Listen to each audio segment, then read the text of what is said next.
Entretanto, tem um outro aspecto. É que João, uma vez transportado para o céu, capítulo 4, versículo 1, sobe para aqui e eu te mostrarei o que deve acontecer. Ele sobe, ele entra no céu. No céu tem um trono, tem os 4 seres viventes, tem os 24 anciãos e tem miríades de anjos. Não tem? Quando então o Cordeiro pega o livro e começa a abrir, imagine, aí nós vamos agora pensar como homens, como um ser humano, que quando se abria diante dos céus, não somente diante de João, era como que um grande telão, como se eles presenciassem, essas cenas que para nós é futuro. Mas é como se eles estivessem presenciando naquele momento, como se ocorresse naquele momento.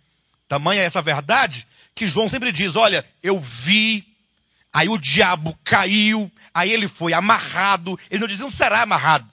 Ele não coloca em tons futuros, mas sempre passado, eu vi quando aconteceu e tal.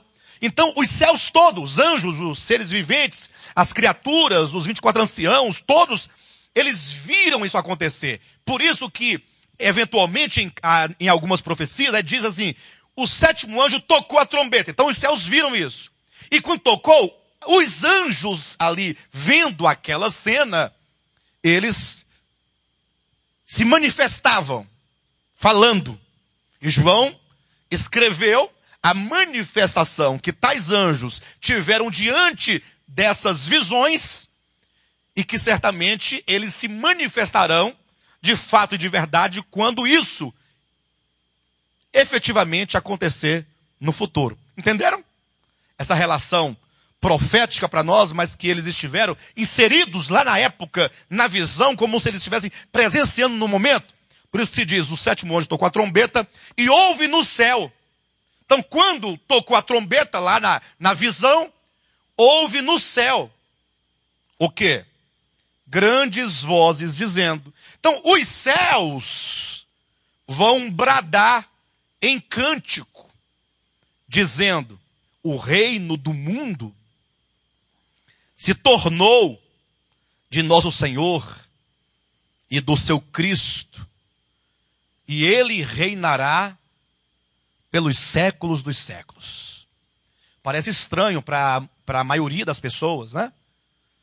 Que talvez não tenha a visão do reino, o reino estabelecido, o reino que foi compartilhado, o reino que foi usurpado, o reino caído e o reino tal, enfim. Porque quando diz o reino do mundo se tornou, isso aqui é o desfecho de um começo.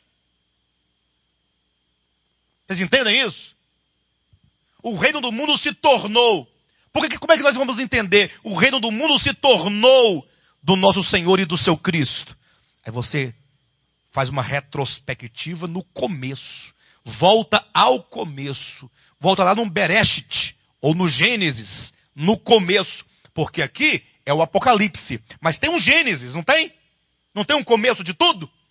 Quando lá você vai encontrar o reino dado a Lúcifer, no seu estado de perfeição, aí ele se corrompe, ele cai, ele usurpa o reino, e aí agora começa uma batalha cósmica, que tem por objeto esse reino.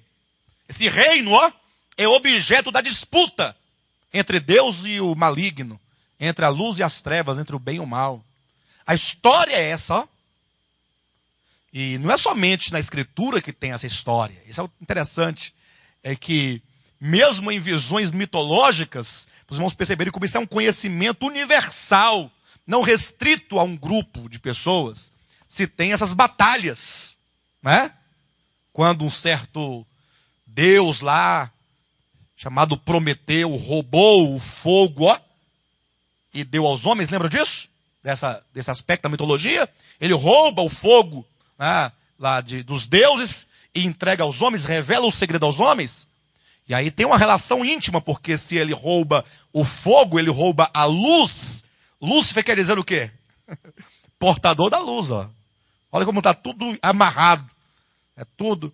E agora ele revela luz ao homem, portanto, é aquele que revela conhecimento. Por isso de que aquela árvore gera o quê? Conhecimento do bem e do mal.